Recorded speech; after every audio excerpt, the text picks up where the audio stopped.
Hi friends, welcome back. तो video है अब खुदेगी जामा मस्जिद, जिंदा कृष्ण मूर्तियों से मचा हड़कंप। चलो देखते हैं, वीडियो शुरू करते हैं। वीडियो शुरू करने से पहले अगर आप चैनल पर नए हो और आपने अभी तक सब्सक्राइब नहीं किया तो जल्दी से पहले सब्सक्राइब के बटन और बेल आइकन को क्लिक कर लो ताकि आपको हमारे सारे न्यू वीडियोस के नोटिफिकेशन मिल जाएं जैसे हम अपलोड करें। अगर आपको वीडियो पसंद आता है प्लीज़ लाइक एंड शेयर। चलिए शुरू करते हैं।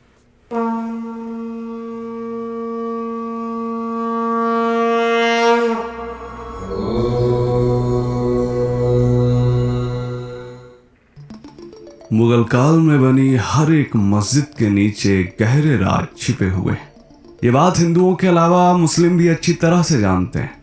इसके बावजूद जब कभी भी जांच या सर्वे को लेकर बात की जाती है तो कुछ लोगों के सीने पर सांप लौटने लगते हैं। ऐसा नहीं है कि मुगल काल में बनी मस्जिदों पर बेबुनियाद आरोप लगाए जाते हैं, बल्कि इसके पीछे कई ठोस कारण भी हैं।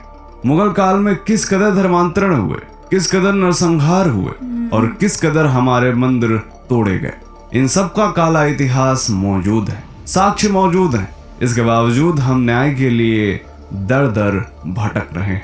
सबसे ज्यादा हैरानी तो इस बात पर है कि मुगल काल का इतिहास लिखने वाला कोई हिंदू या आरएसएस का एजेंट नहीं है, बल्कि यह इतिहास मुगल काल के उन दरबारियों ने लिखा है जो मुगलों के यहाँ तनख्वाह पर कार्य करते थे। राम जन्मभूमि को तो न्याय मिल गया, ज्ञानवापी और कृष्ण जन्मभूमि न्याय के लिए संघर्षरत है।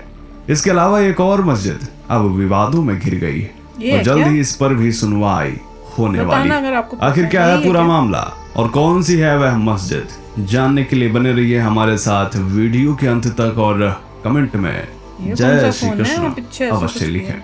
नमस्कार, स्वागत है आप सभी का दी साइंटिफिक हिंदू पर और मैं हूं आपके साथ आपका दोस्त धीरेन्द्र। एक तरफ पूरे विश्व में सनातन धर्म की ओर लोग आकर्षित हो रहे हैं तो दूसरी तरफ एक वर्ग विशेष पूरी दुनिया में बदनाम हो रहा है। एक तरफ पूरी दुनिया में सनातन धर्म के प्रमाण निकल रहे हैं तो दूसरी तरफ एक वर्ग विशेष सनातन धर्म के प्रमाण छिपाने का प्रयास कर रहा है। बात बात पर ईमान की बात करने वाले अब सबसे ज्यादा बेईमान नजर आ रहे हैं। जी हाँ दोस्तों, मुगल काल में बनाई गई हर एक मस्जिद में सनातन धर्म के अनगिनत प्रमाण आज भी मौजूद है, क्योंकि मुगल काल के दौरान बनाई गई अधिकांश मस्जिदें मंदिरों को तोड़कर उसी स्थान पर बनाई गई। इसके अलावा कुछ मस्जिदें ऐसी भी हैं जिनका निर्माण तोड़े गए मंदिरों से प्राप्त सामग्री से हुआ है। जब से राम मंदिर को न्याय मिल गया है तब से एक वर्ग विशेष काफी परेशान है और वह सनातन धर्म के प्रमाण छिपाने और नष्ट करने में लग गया। इसी कड़ी में एक नया मामला सामने आया। ज्ञानवापी और श्री कृष्ण जन्मभूमि के बाद अब यह मस्जिद विवादों में, और यह मस्जिद है आगरा की जामा मस्जिद, जिसको लेकर भारी विवाद खड़ा हो गया। दोस्तों, कहा जा रहा है कि आगरा की जामा मस्जिद की सीढ़ियों के नीचे प्राचीन केशव देव मंदिर की मूर्तियां दफन है और यह विवाद अब कोर्ट तक पहुंच गया है। इतिहास के पन्नों में दर्ज इस बात को भला कौन झुटला सकता है कि कट्टर सोच रखने वाला मुगल शासक औरंगजेब हिंदू समाज से घृणा की हद तक घृणा करता था। औरंगजेब के शासनकाल में हिंदुओं में किस कदर जुल्म हुए, इससे यह इतिहास रंगा पड़ा है। और उसी इतिहास में यह बात भी दर्ज है कि औरंगजेब ने घृणावश जब मथुरा के प्राचीन केशव देव मंदिर को तोड़ा तो मंदिर में मौजूद भगवान केशव देव की मूर्तियों को आगरा ले जाकर जामा मस्जिद की सीढ़ियों के नीचे दबा दिया था। और अब प्रसिद्ध कथावाचक श्री देवकी नंदन ठाकुर जी ने मजबूत प्रमाणों के साथ आगरा की जामा मस्जिद में दबी भगवान श्री कृष्ण की मूर्तियों को निकलवाने के लिए कोर्ट में दस्तक दे दी।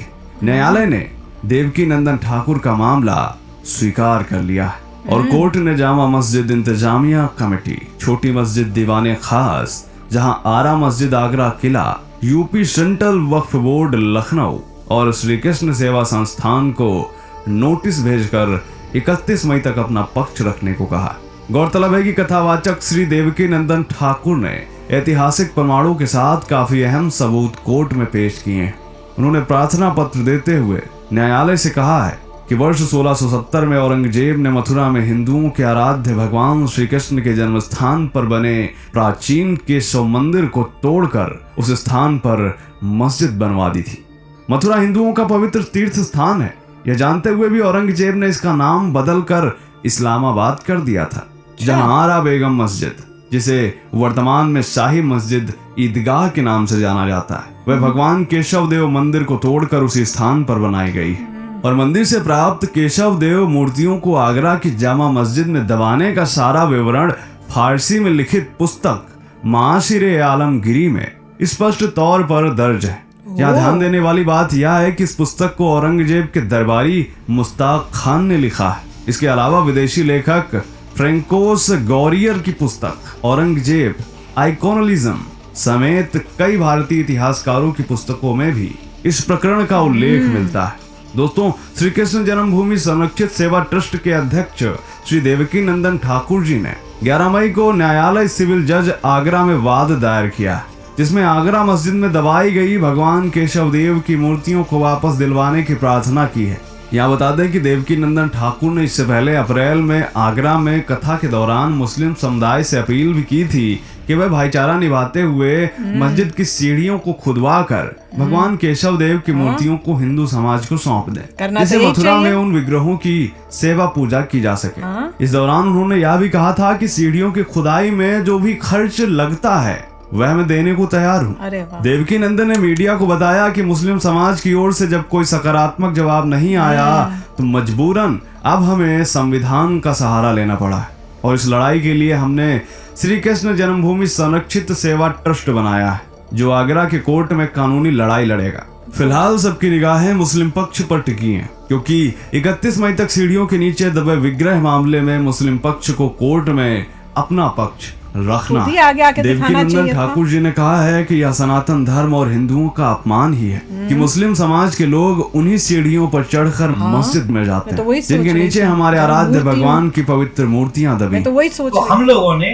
एक संस्था का निर्माण किया और उस संस्था के माध्यम से श्री कृष्ण जन्मभूमि संरक्षित सेवा ट्रस्ट बनाकर एक कानूनी पहल प्रारंभ की है। दोस्तों, मस्जिद में दबे विग्रह को लेकर मथुरा कोर्ट में भी 25 मई को सुनवाई होनी है, क्योंकि श्री कृष्ण जन्म स्थान ईदगाह प्रकरण में महेंद्र प्रताप सिंह द्वारा भगवान के मूल विग्रह निकलवाने को लेकर सिविल जज senior division fast track court में भी यह वाद चल रहा है। मुगलों की तरह अंग्रेजों ने भी भारत में कई तरह के निर्माण किए, परंतु ईसाई लोग कभी उन पर दावा नहीं करते, जबकि मुगलों द्वारा बनाई हर एक इमारत पर मुस्लिम समाज के लोग अपना अधिकार जताते हैं। मुगलों द्वारा बनाई इमारतों से हिंदुओं को कोई परेशानी नहीं है, परंतु हिंदू तो बस इतना चाहते हैं कि हमारे मंदिर व हमारे विग्रह हमें वापस मिल जाए। मुगल आक्रांता विदेशी थे, उनका भारतीय मुसलमानों से कोई संबंध नहीं है, इसलिए मुसलमानों को चाहिए कि वे भाईचारा निभाते हुए हमारे मंदिर और हमारी मूर्तियां हमें वापस कर दें। उम्मीद करते हैं जानकारी आपको पसंद आई होगी। क्या सोचना है आपका इस प्रकरण के बारे में कमेंट जरूर करें। मिलते हैं आपसे अगले वीडियो में, तब तक के लिए जय हिंद, जय भारत, वंदे मातरम। बड़ा ही दुख होता है। इसको पहले जैसे ही सुना ना तो मेरे दिमाग में ये आया कि सीढ़ियों में जानबूझ के की ताकि इंसल्ट हो हमारे भगवान की। उसी टाइम मुझे दिमाग में आ रहा था ज्ञानवापी मस्जिद का कि जो शिवलिंग है देखा था वहाँ पे डाले हैं जहाँ पे सब लोग अपने हाथ मुंह पैर पान करते हैं, वो भी इतना इंसल्टिंग। तो जानबूझ के इस टाइप की चीज़ें बनाई गई थी टू इंसल्ट हमारे गॉड्स एंड गॉडेसेस को।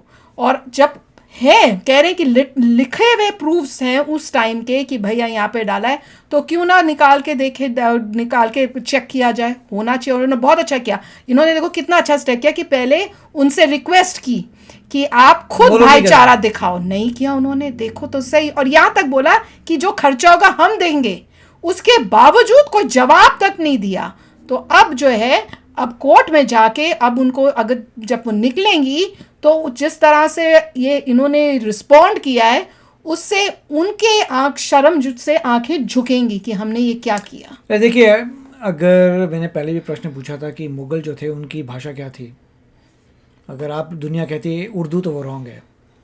उनकी भाषा वो उर्दू बोलते नहीं थे, वो लोग पर्शियन बोलते थे, बिल्कुल फारसी, राइट। तो जो भी बाहर से आया था इतने सदियों तक उसने अपनी भाषा तक बदली नहीं, इतने समय तक उसने भाषा अपनी वही रखी। प्राइमरी भाषा उसकी जो थी, एक्चुअली जब बाबर आया था उसकी टर्किक थी, बाबर की टर्किक थी, मगर आगे आगे उनको लगा कि हम पर्शियन अडॉप्ट कर लेते हैं, तो उन्होंने पर्शियन में कन्वर्ट हो गए, बस पर्शियन ही बोलते थे और उसके आगे उन्होंने और कुछ नहीं। और तो मेन ये था कि जो आ रहा है वो प्योर बाहर से बंदा है, एक तो टर्किक बोल रहा है, फारसी बोल रहा है, अर्थात पर्शियन बोल रहा है, वो अपने वहाँ रहते हैं, तो वो पूरे के ऐसे थे कि हम इन्वेडर्स ही हैं। और जो लोकल जनता है वो हिंदुस्तानी थी।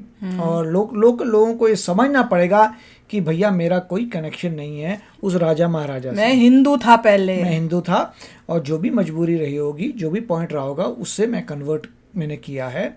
And that is what they need to first recognise कि हाँ ये असलियत है, ठीक है। और इन सब बातों में ये नज़र आ रहा है कि लोगों को यही मानना पड़ेगा, औरंगज़ेब मेरे ख्याल से उसने सबसे ज़्यादा ये सब प्रॉब्लम्स क्रिएट की थी। अगर वो औरंगज़ेब इतनी प्रॉब्लम नहीं क्रिएट करता तो बड़ी अच्छी होती लाइफ। उसने बहुत प्रॉब्लम्स क्रिएट किए हैं, मॉन्यूमेंट्स तोड़ के अपनी चीज़ें बनाई है, तो अब धीरे धीरे प्रॉब्लम्स आ रही हैं।